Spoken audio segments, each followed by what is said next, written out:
Subhanallah, walhamdulillah. Welcome to our foundation Zoom lecture for the beloved Sheikh Fazeel. Inshallah, tonight, as we have advertised, a very, very beautiful lecture, an important lecture, and pertinent lecture to all of us, inshallah, in our lives. And it deals with the alarming rate of divorce in our modern life. Inshallah, I'll give no time and expound further with Sheikh Fazeel, inshallah. Start, inshallah. And I just want to leave one announcement for Sheikh Fazeel, inshallah. That any question for Sheikh tonight, just pertaining to the topic itself, and any key questions in relationship to divorce and such, we'll not be discussing those things. We're just discussing like the reason and the situations that are around us and they lead to us as that. So, inshallah, Sheikh. أعوذ بالله من الشيطان الرجيم بسم الله الرحمن الرحيم الحمد لله الذي أحل لنا أزواجنا وجعل من أزواجنا بنينا وحفدا والصلاة والسلام على رسول الكريم وعلى آله وصحبه ومن تبعهم بإحسان إلى يوم الدين ربنا يسر ولا تعسر وتمم بالخير فتح وبعد السلام عليكم ورحمة الله وبركاته. We thank Allah Azza wa Jal for all that He has given us, and we thank Him for giving us our mates, our spouses from among mankind. And we thank Him for giving us children and grandchildren, and that He has guided us on the right path, and we ask Him to keep us on the path of Islam. So, we are here to talk a bit about divorce and why is divorce so high among the Muslim community as well. The general population as well, there's a high rate of divorce, and among the Muslims as well. So to talk about divorce, we need to talk a little bit about marriage, because you can't have a divorce if you're not married. Yeah. So basically, marriage is when two people fulfilling the conditions of marriage, they do a contract in front of witnesses and so on, with all the rules are there, and that with that contract now it is halal for them to be intimate. Talaq means that this contract is now being broken, and a man could divorce his wife just like that. He can say, I divorce you, and it occurs. A woman cannot divorce her husband just like that, because really, if Allah Azza wa Jal had given that option to them, I think a whole lot of us would have been more divorced than anything else. So she would have to, there's something called khul. Basically, she would have to offer the husband something if he doesn't want to divorce her, and she would have to have a reason. And she can offer him something, and he can use that and give her a divorce. Or she goes to the qadi, the judge, or someone or some institution that can issue a divorce and ask them to nullify her marriage with her husband. So we're not going to go into all those things, just to let people out there know that a woman, she does have redress in getting a divorce, but the husband can just like that say, I divorce you, and a divorce will occur. May Allah make it easy for all of us. So then why do people get married? Why do they marry? They marry because Allah has created us with needs and wants, natural needs and wants, so we get married to fulfill that. We get married for companionship, intimacy, sex, love, to be chaste as well, because even though a person is married and there would be moments of intimacy with the husband and wife, they are still chaste because it means that they have not gone into something haram. They are not doing anything haram, so they have maintained that.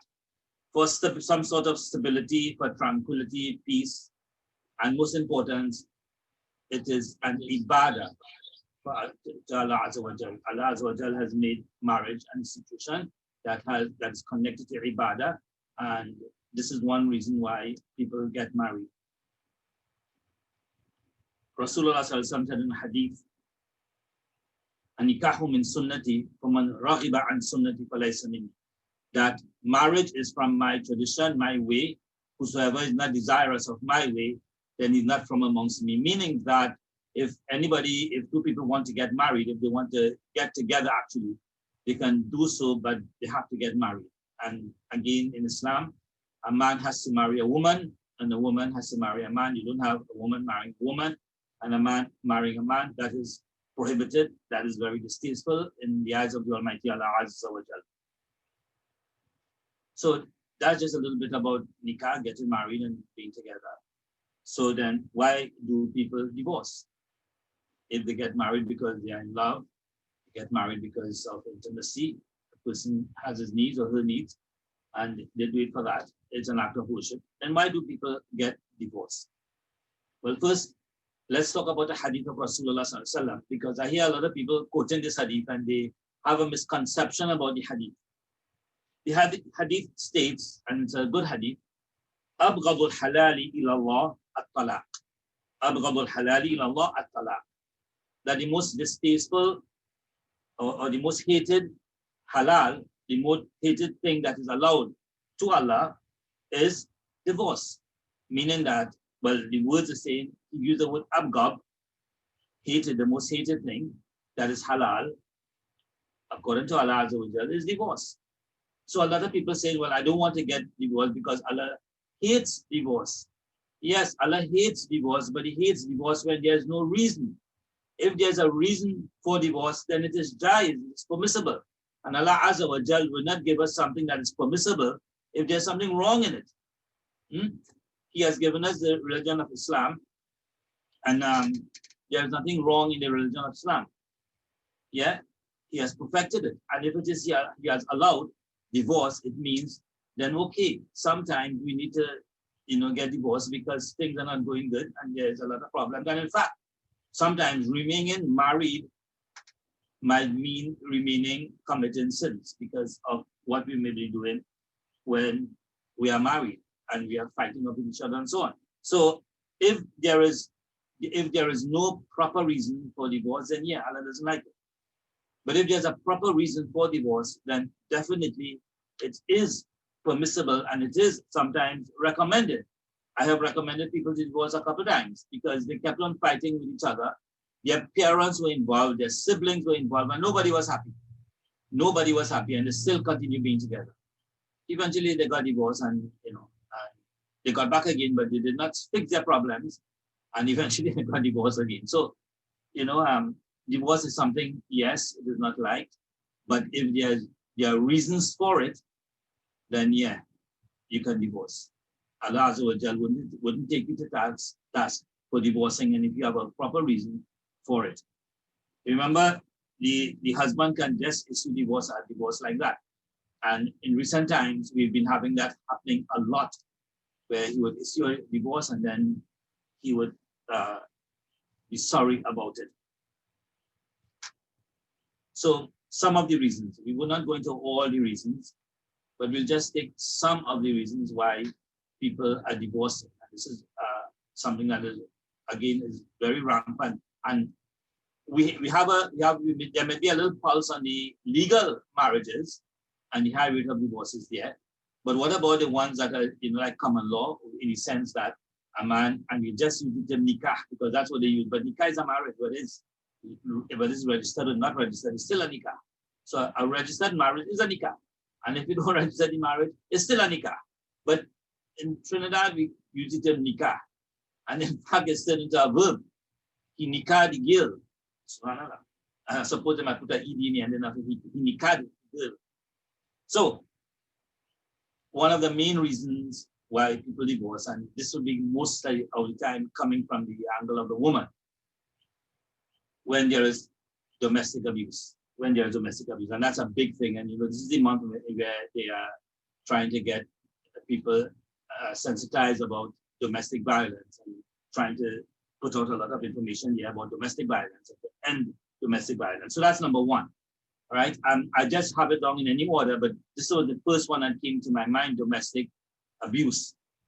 You have physical abuse, where the husband would beat up the wife, and you say, but they are in the Quran.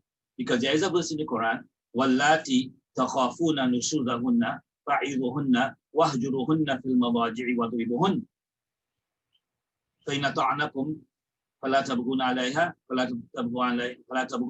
عَلَيْهِنَّ سَبِيلًا. So the Quranic ayah basically basic meaning of it.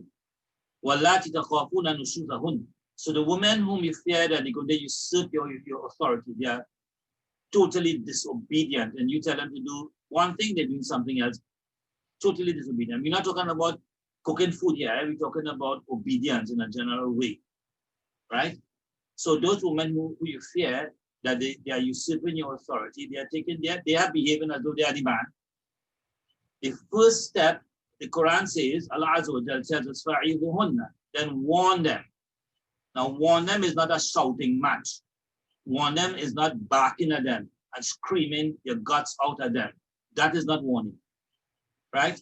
That is behaving very badly. That is what it is. You behave very badly. That is not warning the woman or advising her. To give advice, to give good counsel. You sit with them and you speak with them nicely. You speak with them very, very nicely. And if that doesn't work and they're still disobedient, and then stay away from them in the bed, meaning that you sleep on the same bed with them, but you don't be intimate with them. And, you know, as I always tell people, we will have a serious problem with that. The men will have a serious problem with that. But the thing is, if she gives herself, then it eases whatever tension is there. And then the last step was ribuhun, then beat them. And there is an explanation of it. First explanation, it says that the whatever beating is going on there, we'll describe it very properly so that you will not have a misconception about it. First off, the first description of it is that it must not be any violent beating, and it must not leave any marks. Yeah. So that rules out a whole lot of things. No cuffing, no slapping, right? No beating with electrical cord and bats and whatever, and spot spoons and pelting things at your wife. This is totally un-Islamic behavior. It is haram and it is a sin. That is clear. And Ibn Abbas,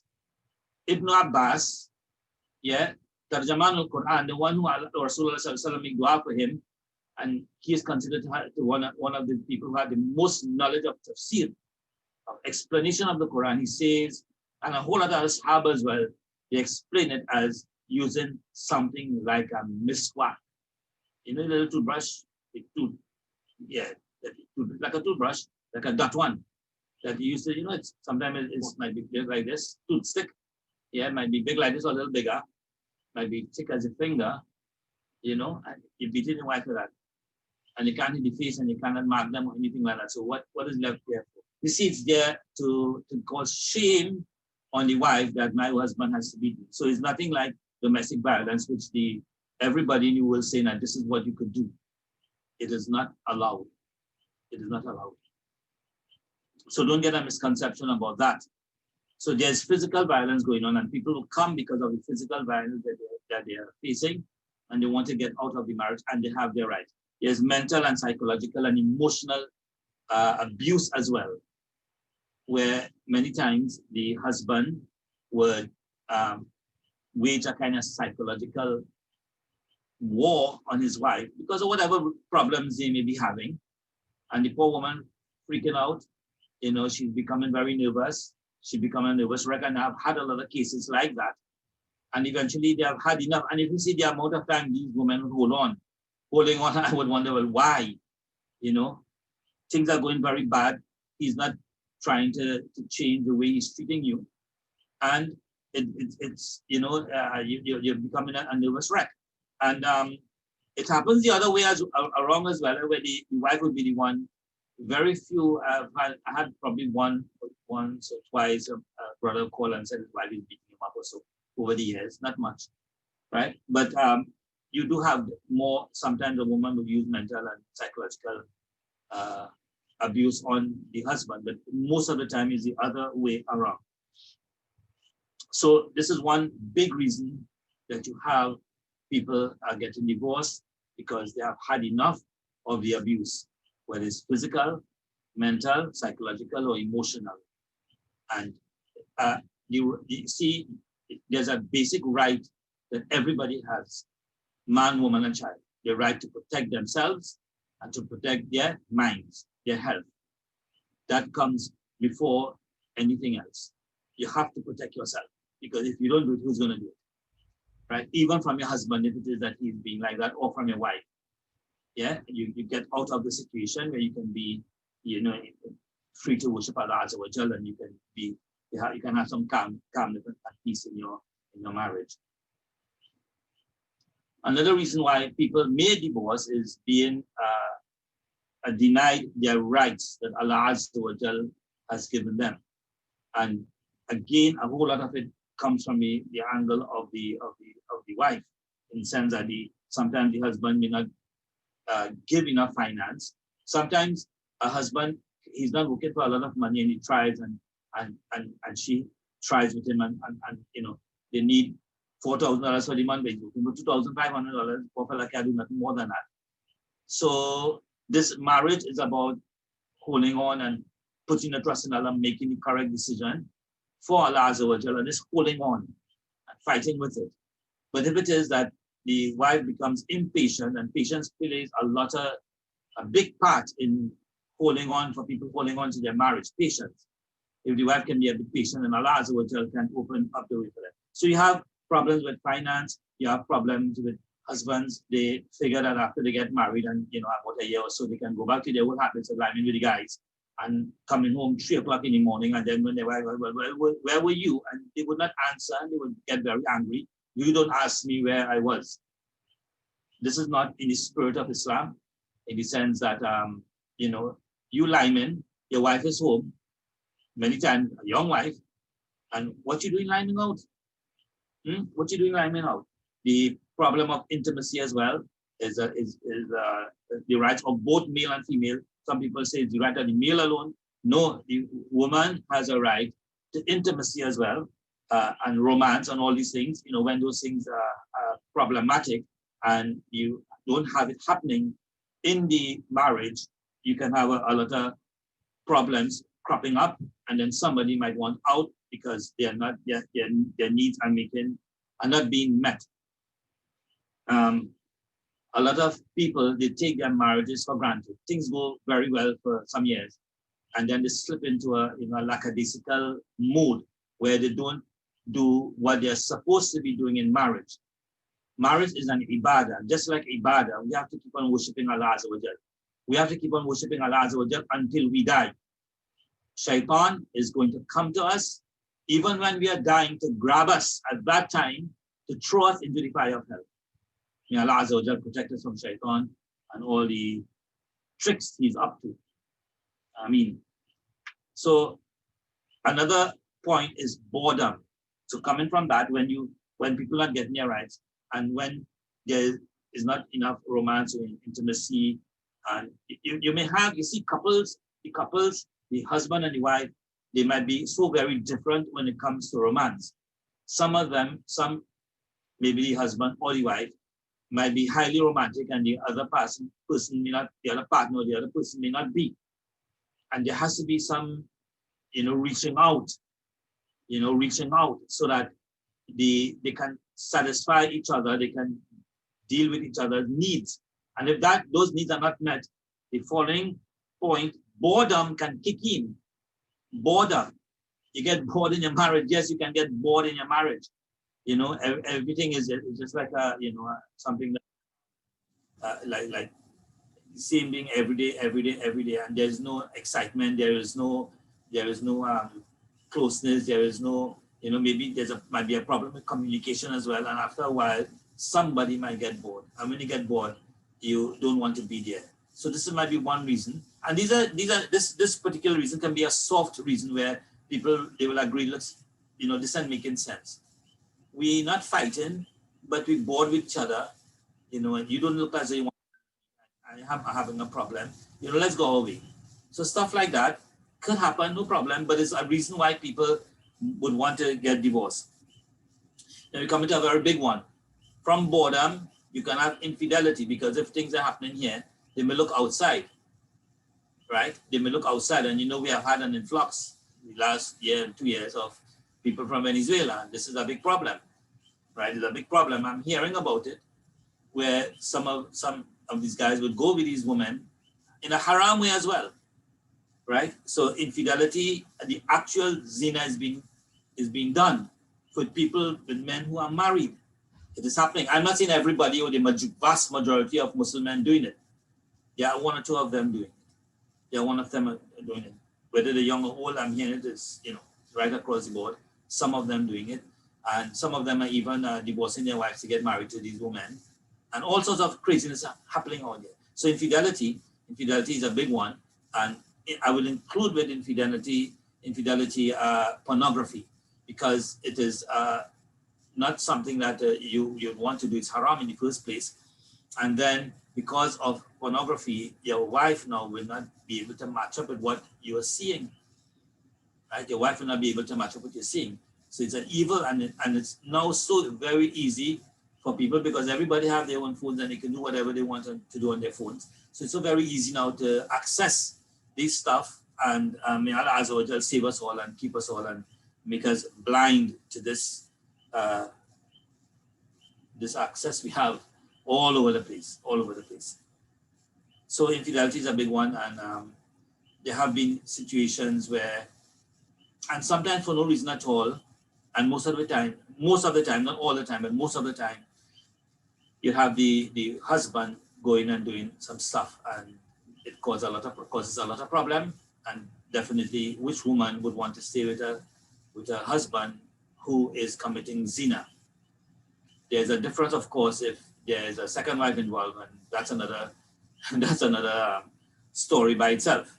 So this is a problem, infidelity, and also coming from that, and I just mentioned it, sometimes a lot of the Trinidadian women, they cannot handle a two-wife situation, and many times when the husband gets married to a second wife, the first wife wants out. So this is another reason why people they divorce, because the husband takes a second wife, even though he may be telling her about it, and they talk about it, and she figures she might handle it or she can't handle it, whatever it is, and then he's very adamant, and he goes and he takes his second wife, and then that unit is broken. It's something that we have to think a lot about, because if there was no real problem in that marriage, and the wife doesn't want to live in a co-wife situation, it's something to think about. I'm not saying don't do it or so. It's something to think about, that would you want to get married to a girl or a woman, and then your first marriage is broken, and it may not be fulfilling what you wanted. Yeah. Unless there's some problem, and then that's something that you have to sort out. There could be the friction, serious friction in the marriage, because of differences of opinion, and sometimes these points of friction would come about for small matters, and the small matters would keep on building up until it erupts, and then the marriage goes down the drain because of small problems. I would liken this to, if you have a football field, a green football field, and you put a red marble in the middle of it. You can't see from the outside, but if you keep on adding marbles in the middle of it, one day you're going to see a red spot in the middle, and at that time it's too late. So a lot of marriages are broken because they do not attend to the small problems they're having, right? And many times, again, right, guys, I'm not picking on you, but many times the husband would tell the wife, but we talk about that, and she would say, no, we didn't talk about that. You made a joke about it, laughed, and you walked out. And that's you talking about it. And for her, the matter was not spoken about, dealt with. It may not need to be solved, but at least dealt with. Somebody said sorry, and mashallah, it's done. But if it keeps on adding up like that, and it's not being dealt with effectively, then you can have that serious friction until eventually the marital grave is not dug overnight, except if you have things like infidelity, murder, and stuff like that. But this small thing can dig a marital grave over a period of time. And next thing you know, you have a big hole in your marriage, and it's gone. Right? And I would want to mention here the hadith of Rasulullah sallallahu alaihi wasallam, inna shaytana yajri min al-insani majra dam. Shaitan runs in man as the blood flows. Yeah? He runs in man as the blood flows in the veins. Shaitan is in man. So any little thing, he's going to make it look big for us, so that we would argue about it. We would argue about it and cause friction among ourselves. and thus we would end up probably in anger, and we'll talk about anger in a minute. In anger, we may say things and do things, and then that's the ending of the marriage.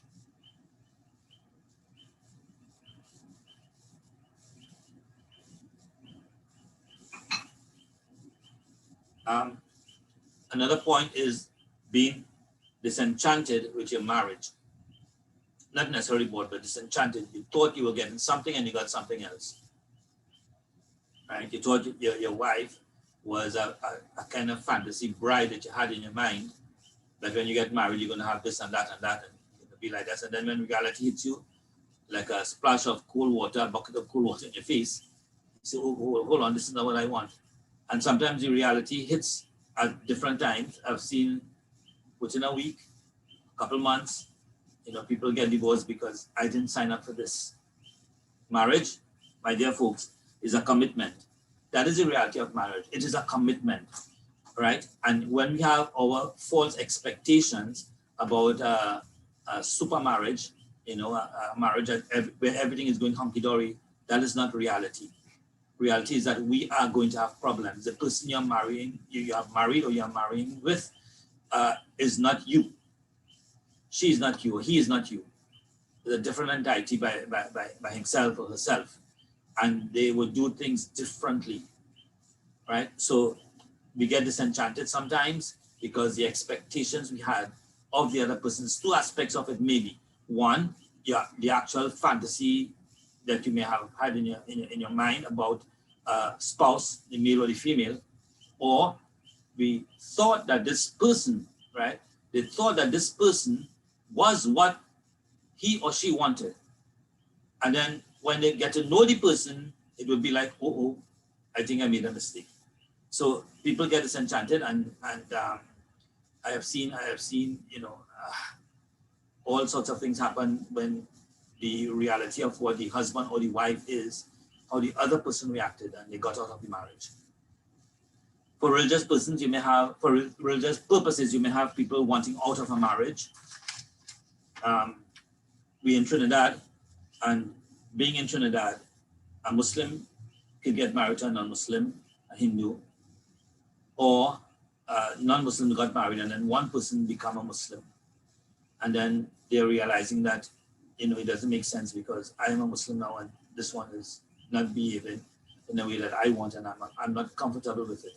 So we've had lots of people getting married to non-Muslims. And lower down the time, after they would have had children, sometimes it's the male, sometimes it's the female, right?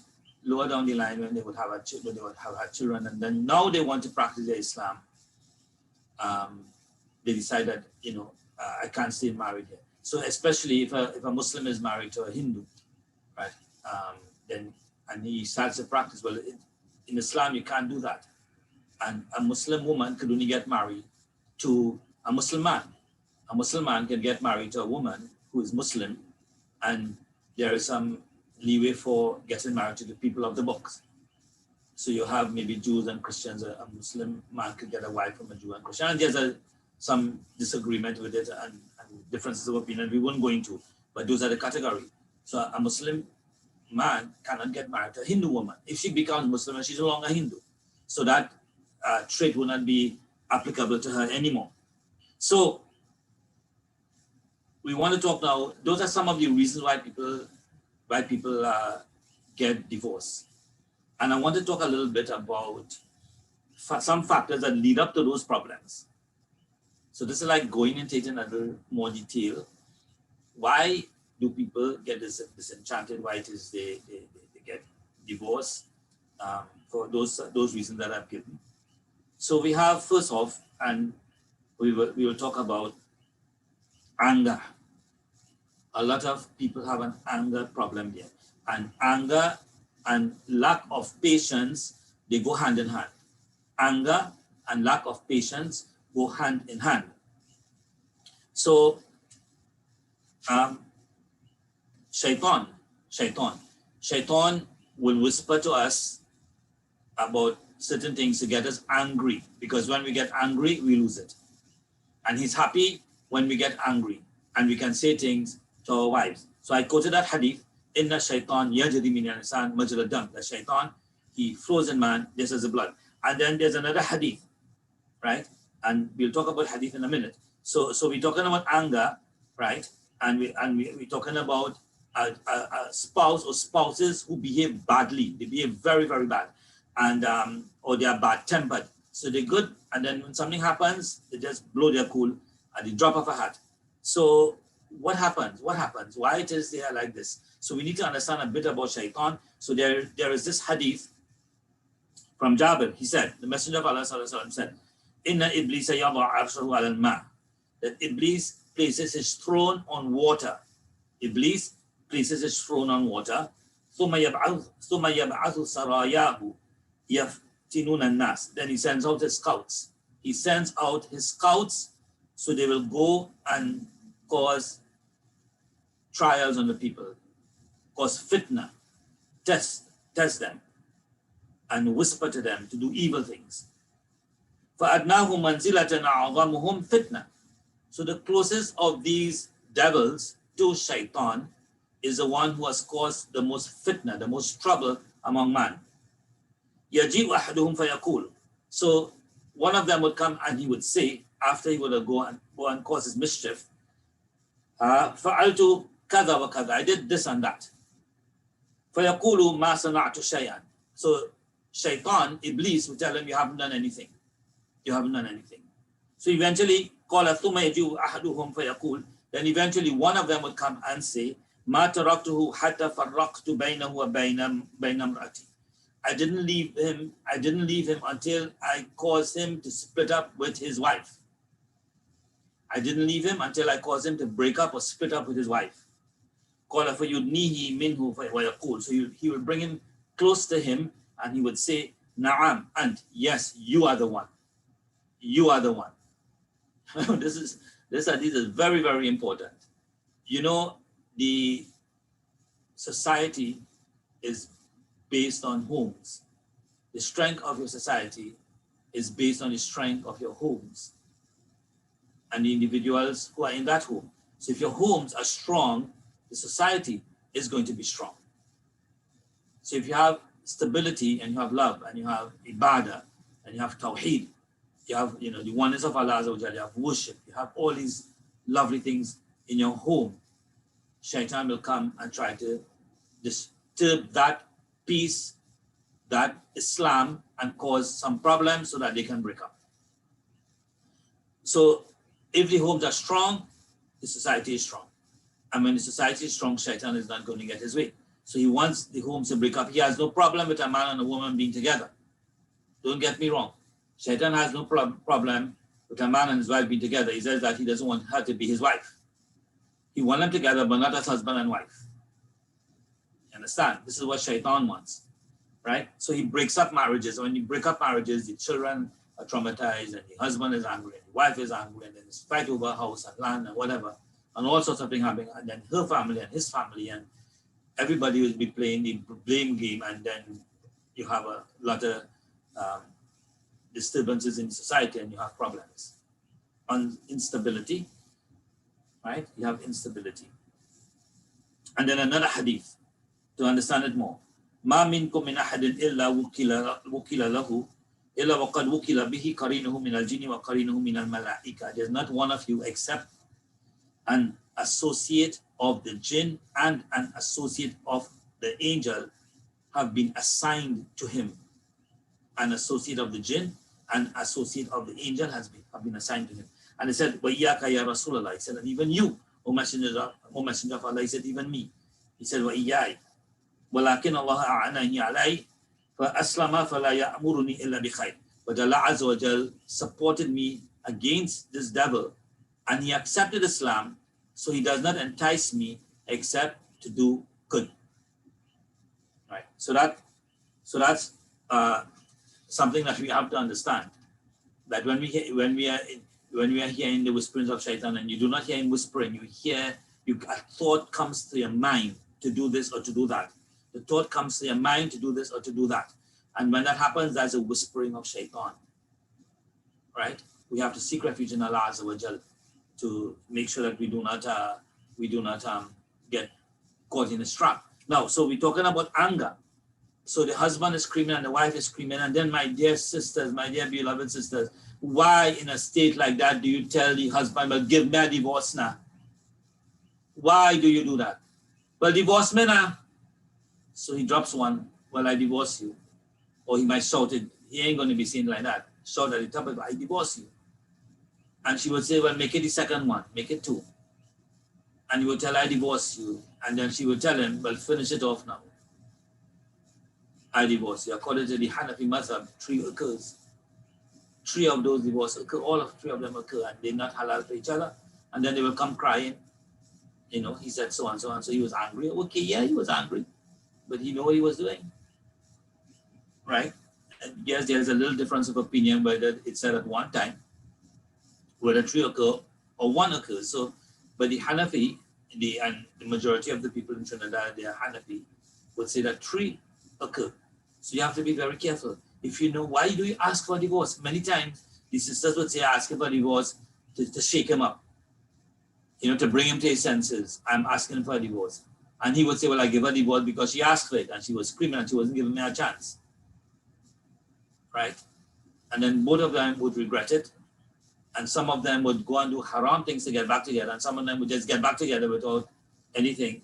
And you're going to haram now because of some foolish action you took when you were angry. So when you're angry, you have to be, you know, you have to be able to control your anger. And anger is from Shaitan. Shaitan was created from fire. Rasulullah advises that there are a couple of things. You make wudu. You know, if you're standing, sit. If you're sitting, lie down.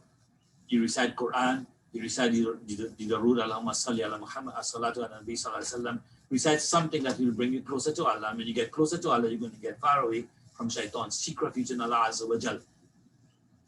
So I always ask the couples, when you're angry and you're quarreling, do you achieve anything positive? And they would all say no. They would all say no. And then, well, then why are you raising your voice and quarreling? Try not to do it. I mean, we are human beings, and sometimes we would lose it, and you would, you know, shout and so on. But it's not becoming of us as Muslims to behave like that. We are different. The Quran is there. The Hadith of Rasulullah is there. And I will quote the Hadith of Rasulullah for you all. خيركم خيركم لأهله وأنا خيركم لأهلي. The best of you is the best of you to his wife and children. He would ahl means family, referring to the wife and children. And I am the best of you to my wife and children than you are to yours. Okay? And we want to follow the Rasul Sallallahu Alaihi Wasallam, so follow him in that as well. Another factor that leads up to these serious problems that husband and wife may have afterwards, and then they get divorced of it, is the concept of al-ananiya, egoism, or narcissism. That's the higher state of egoism is narcissism. And the society in which we live encourages us to be a bit egoistic, you know, or narcissistic. So in the sense that we would, you know, this thing about the selfie, you know, a lot of people just keep on going all over the place taking selfies. Also, you take pictures of your children and you post it up for everybody to see on Facebook, on your status. And, you know, what's this about? Are you boasting? You know, are you boasting? And this, it filters into our marriage. It filters into our marriage where we need to start thinking about I, because society wants us to think about I. So we start thinking about I. And then it starts to affect, because one of the problems you have in this particular scenario with narcissism is that the person who is like that, he or she would find fault with every single thing that the partner is doing, right? Want to be a perfectionist and complains and grumbles about every single thing, and the other person, right, doesn't know what to do, because he or she, and many times again, the woman.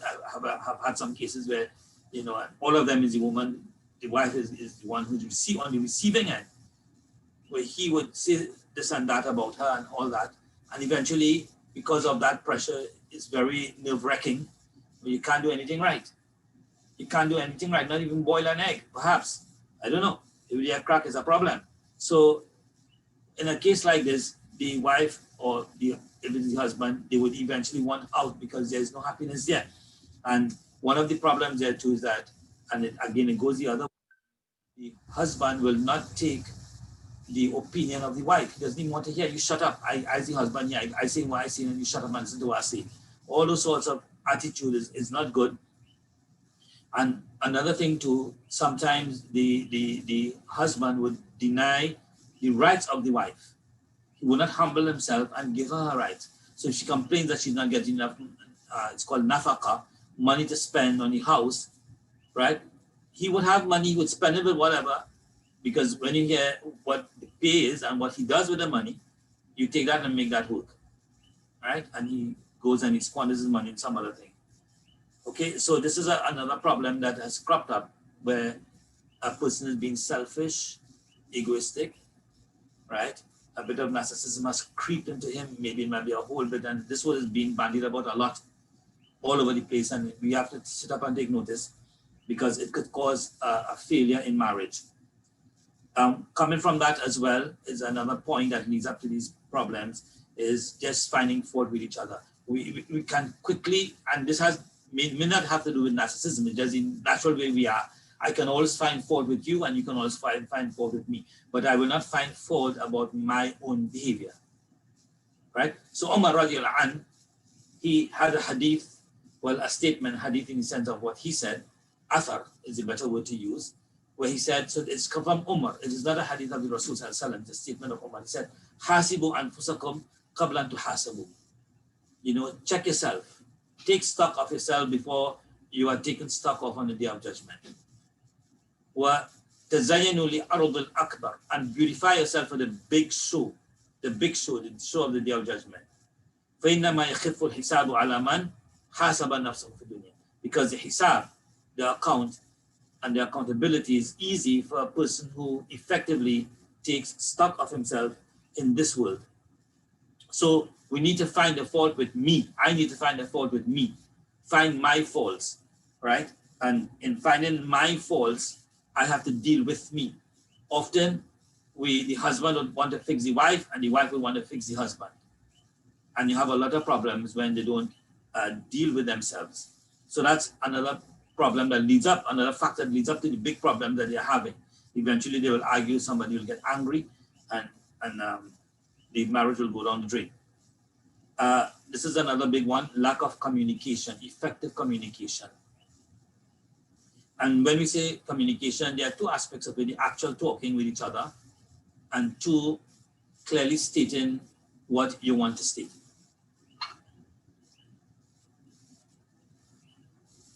Clearly stating what you want to state to your wife or to your husband, right? Assuming that they will understand, or bottling up and not saying anything. Communication is a big problem among married people, and they would say we don't communicate, and some of them recognize it. They would say that we don't communicate properly, and they would try to fix it and so on. So mashallah, but it is a problem, and you husbands and wife, you need to sit down and talk with each other, right? Just like how you talk before you get married, you was in love, and you can't do it out and you call in every minute, or the other way around. Now we have WhatsApp, video call, you know, all these sorts of things. What happened afterwards? You get married. This is the woman you wanted. This is the man you wanted, right? She or he is in your embrace. What is the problem? Talk to them. Have that sort of a rapport with each other.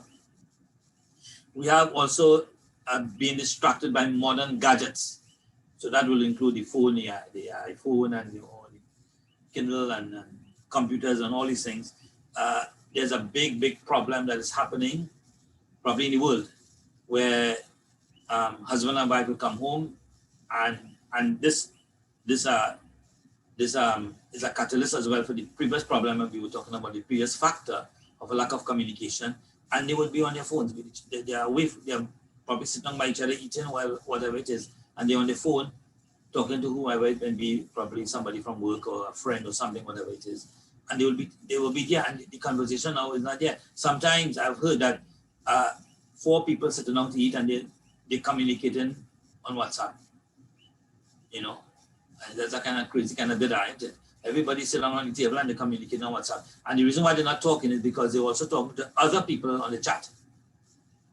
So some WhatsApp is here to stay. It looks like Allah knows best. All these gadgets we have of modern communication and quick communication, right? It seems as though they're here to stay, and Allah knows best. Only Allah knows the future of this. So we need to be disciplined as best as we can in dealing with them.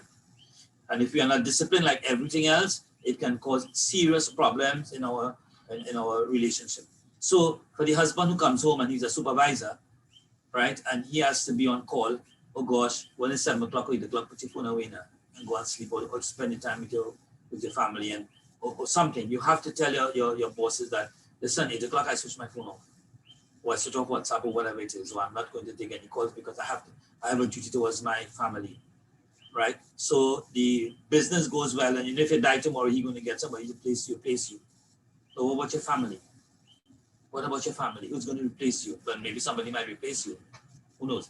But while you're alive, and you can fix good things with your family, right? And so that there'll be good memories and it will not break up.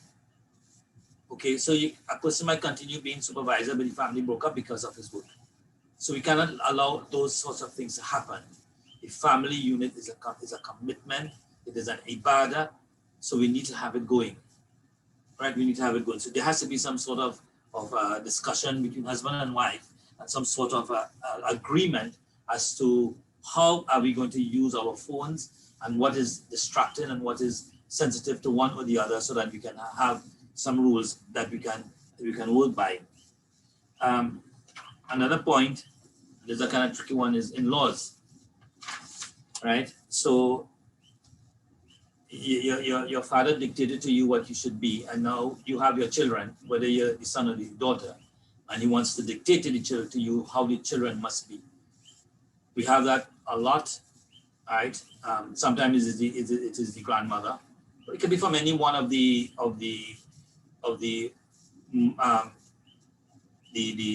wife or the husband, any one of their sides. When you have them actually, they are behaving as though they are the parents and they want to make the decision. And if you cannot harass your husband or influence your husband or your wife into making this decision, they get very, very angry to the point that they will not talk and they will pull tantrums like that. It happens, right? So I'm telling you, in-laws, step back. This is why a lot of people, they go to live by themselves. Sometimes it's not frugal, it's not practical because of a lot of things. One, in the extended family, you have a better safety, network, and two, it is better financially as well. The thing is, we need to get a rhythm in the household so that everybody would understand their places, and there would not be that sort of interference that can cause problems among the children. And yes, all of us have that interference because we see things. People would see things and they would say, well, okay, I said so and so. But if it is, you make it where you become like a nag. So you're the grandparents and you are like a nag in your children's life, then that is not nice, right? And do not pull the stuff that you have to listen to me, right? Because there are rights. The wife of your son have rights, and the son have rights as well, and you have rights. But you cannot keep on pulling that because the son does not necessarily have to obey you. He has to do what is right, right? Mufi Menk had a nice little talk on that on YouTube. That the wife saying something, the mother saying something. Which side to choose? And he simply said, the side you're supposed to choose is what is correct. And your wife has rights over you as well as your mom. But you have to tend to your wife because you married her. And if your mother needs help, but then fine, you help her. Right. So those are some factors that cause the bigger problems. And I just want to talk about this section here now called Getting It Right, inshallah. We want to get it right. So we have some ideas here. And the first idea is what is the objective of getting married? I asked two different couples that. One, a couple who was now going to get married and a couple who was already married and were having problems. And strangely enough, they gave the same two answers. One, to have a good career, a secure job. And two, to have a good marital life, children and so on. So these are two good answers. To have a career, right? This is what they want of life. They want to have a career and they want to have a good marital life, a strong, stable marital life with the children and so on. Unfortunately, it's not the right answer. They are part of the right answer, but they're not the right answer. Because the objective of marrying is worship. The objective of marrying is worship. وَمَا خَلَقْتُ الْجِنَّ وَالْإِنسَ إِلَّا لِيَعْبُدُونَ. I didn't create jinn and man except that they worship me. So our life has to be a big bed of worship to Allah Azza wa Jal. This is what it should be. And anything we do, the objective of it has to be worship. And if it is not worship, well, then it might be something that we're doing wrong. So if it is, we need to think back now and pull back our thoughts about why we got married. And if it is we got married and we didn't have the concept of worship as being number one, the priority, then switch it around in your brain. We need to switch it around and put that as a priority. So the question that we're going to ask after this is, how many of you as a husband and wife pray 5 times a day? Whether the husband go to the mosque or he doesn't go to the mosque, well, inshallah, from Monday you could go to the mosque, go back to the mosque. But whether or not, but at least pray 5 times a day at home, at work, Savannah, wherever it is. Do you pray 5 times a day? Right? And if it is, you're not. Are you fulfilling the objective of life on the earth? Okay, so that's something to think about. Switch it around a bit. And also, you claim you love me, you claim you love each other, but do you love each other enough to be with each other in the hereafter? So think about that. So the big objective is for worship, to please the Almighty Allah Azza wa Jalla. And yes, we get pleasure from it too. And Allah Azza wa Jalla made it like that. He made it like that. Because even the Sahaba asked the Prophet, we're enjoying ourselves, we get, and he's talking about this, and we get rewards for it. So the Rasul told him, yeah, but if you went and did with somebody that's haram for you, you're going to get sin. So when you do it in halal, you're going to get reward. Another thing we need to think about in getting it right is following the sunnah when we are choosing a mate, when we're choosing a spouse. And the hadith of a woman is married for 4 things: her beauty, her wealth, her status in society, and her Islam, her deen. And he said, be successful with the woman who is religious. Yeah? So sometimes we marry for beauty and all these things, but we don't marry for deen. So again, that forms part of the problem. Also, there might be inappropriate things that people might do before they get married, which married people should do. And I'm not talking about the actual fornication, but other things that lead up to it, right? So we need to get that right and stay away from it, right? Stay away from anything that could lead to it. Yes, there are small sins, but they can lead to something that is very great.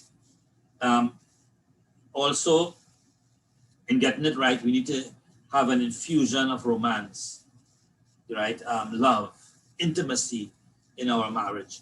That may not be a problem for a lot of people who are now married or married for 5, 6 years or so, as well as it could be, because sometimes it happens. But right through your marriage, you need to have an infusion of those things. Why? Because this is one of the main things that keep your marriage together, right? People say, okay, yeah, marriage is not only about sex, but hey, it's a big part of it, a very, very big part of it, a humongous part of it. And when it dies, and love and romance die with it, then the marriage is, as good as over, right? Sometimes they remain with each other because they're married for a long time, so we just stay together, But a lot of people, they vouch out because they're not happy and they want to be happy, right? And they want to be with someone who would love them and they would love and so on, right? So keep your marriage healthy. You have to see, he has to see to her needs, and she has to see to his need. And this is what it is about, right? A man must see to his wife's need and what she needs, and the wife must see to the man's need. Another part of getting it right is that you fix you. I alluded to it before, but a man, the husband has to fix the husband, and the wife, you have to fix you. You have to dig into yourself, dig into your soul, make that muhasaba, make that when you take care of, you look at yourself, self-evaluation. you do that self-evaluation and see what you're doing wrong. And the way you would know is without defense. Listen to what your spouse was telling you over the years that you're doing that he doesn't like or she doesn't like.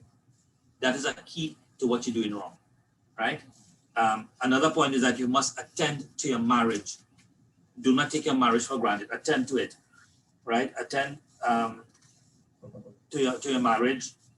There is a lot of evil going around in the society with intimacy and with suggestive behavior with coworker or friend or something, which can lead to serious problems. And if it is that we do not attend to our marriage, right, then, you know, all sorts of things may happen in the sense of a person may start to look outside of the marriage to get that attention. When you're right here, you are halal for him and you are halal for her. And you can do things, right? You can do things. So let's be very careful in how we dealing with each other, and we need to tighten that bond so that, you know, all the distractions we have is plenty, a whole lot, right? And the problems are very serious, and they are breaking up marriages. And one last thing that I would, you know, beseech you all, please get help, right? Please get help. Often people will come to me when their marriage is dangling on a little string, okay? Dangling on a little string. When one spouse goes cold on the other, it's very difficult to retrieve that marriage. So get help.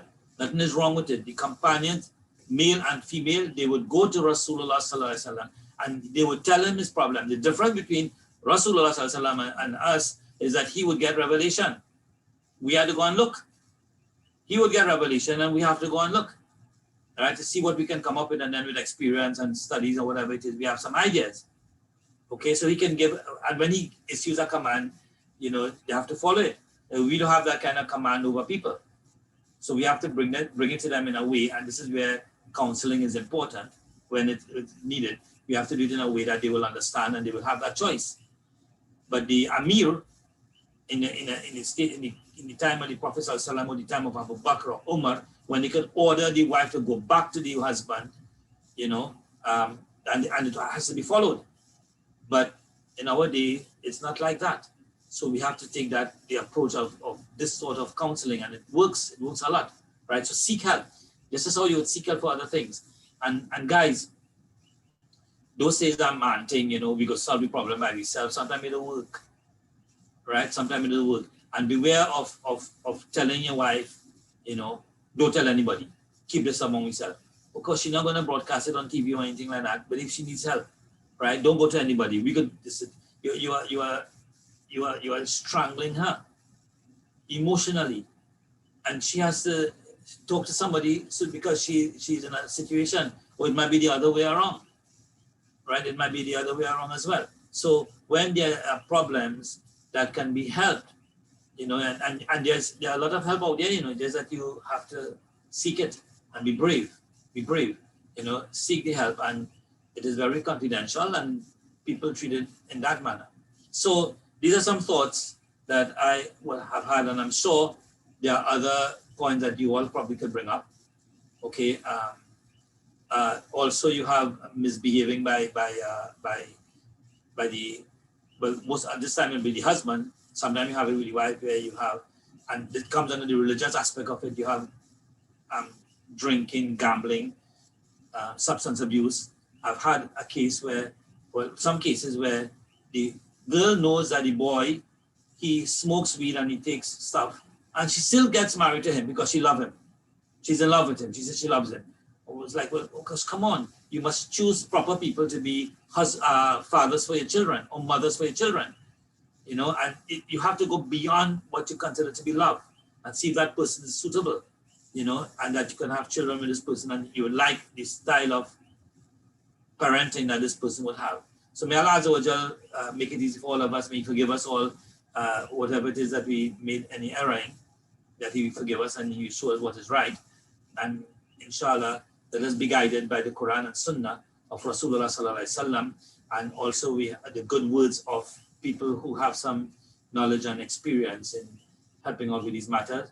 Amin. Aqulu qawli hadha wa astaghfirullah li wa lakum wa lisa'iril muslimina min kulli dhanbin fastaghfiruhu innahu ghafurur rahim. Jazakallahu khair. I know we reached time already, but we have some questions. Right, we have a couple of questions, so we just bear with us, everybody, inshallah, so we can be able to address some of the issues, inshallah.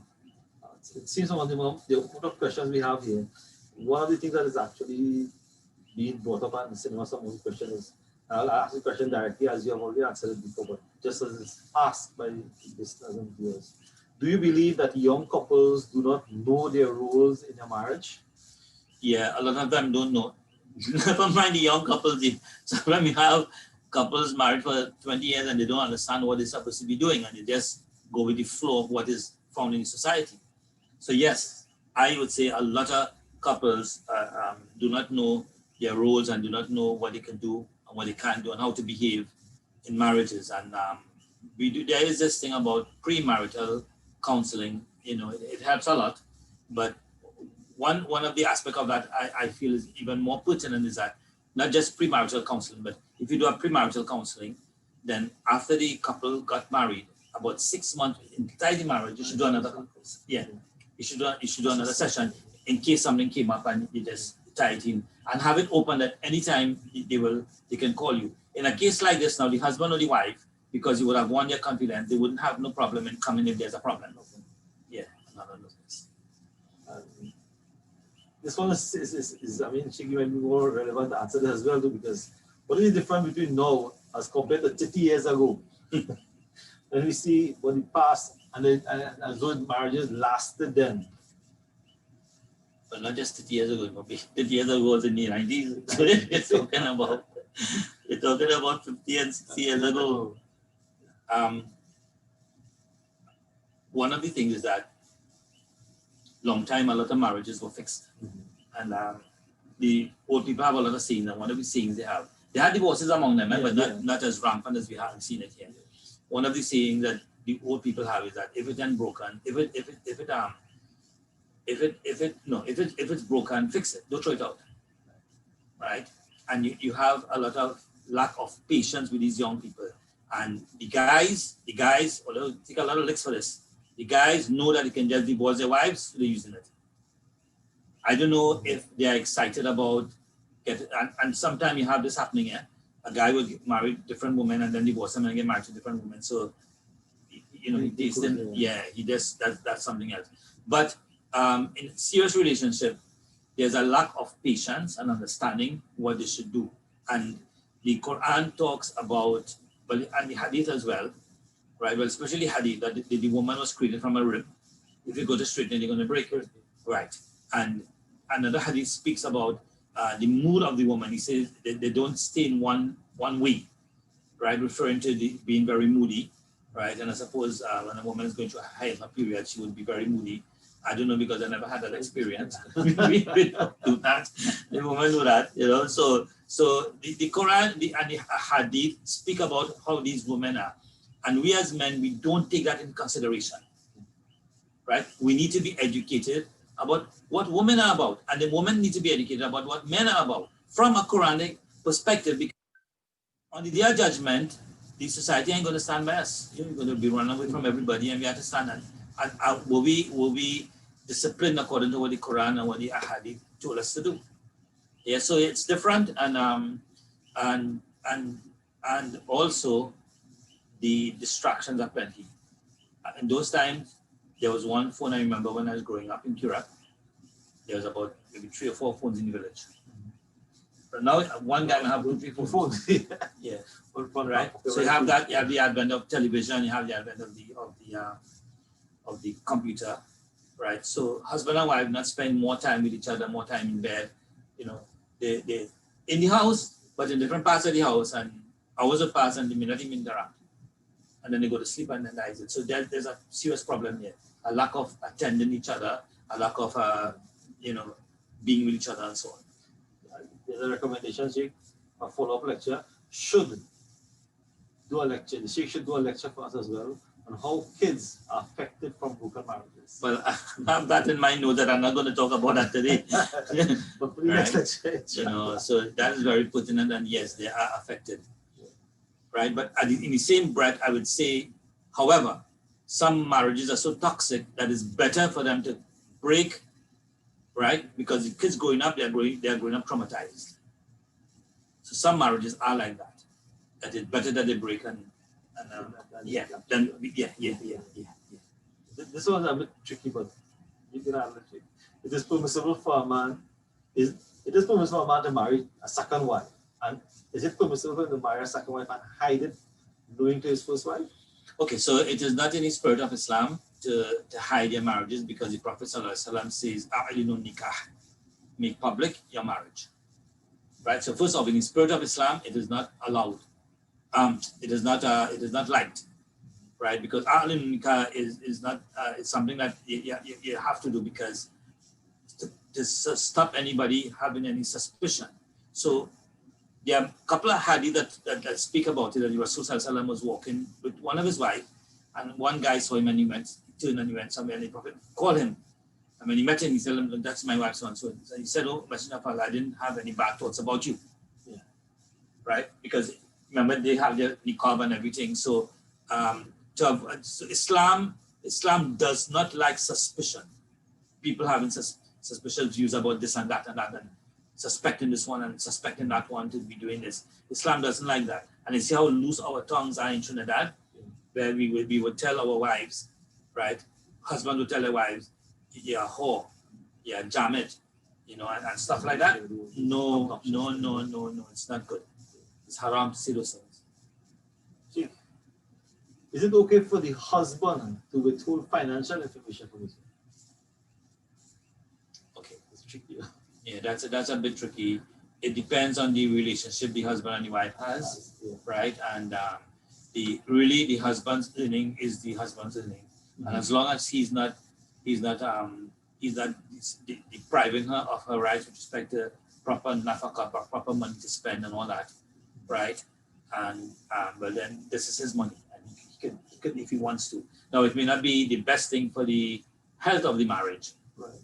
You know, but it really is his well. Just as how if her family gave her thing, he doesn't have to know. That's his. That's his. You know, he doesn't have to know about her wealth, because her wife's wealth is her wife's wealth, right? And you know that. But you know, a man and a woman, they're together and they're happy with each other. You know, the more transparency there is better for the marriage. So I would say, according, if it is a woman, she only likes to spending money, but then yeah.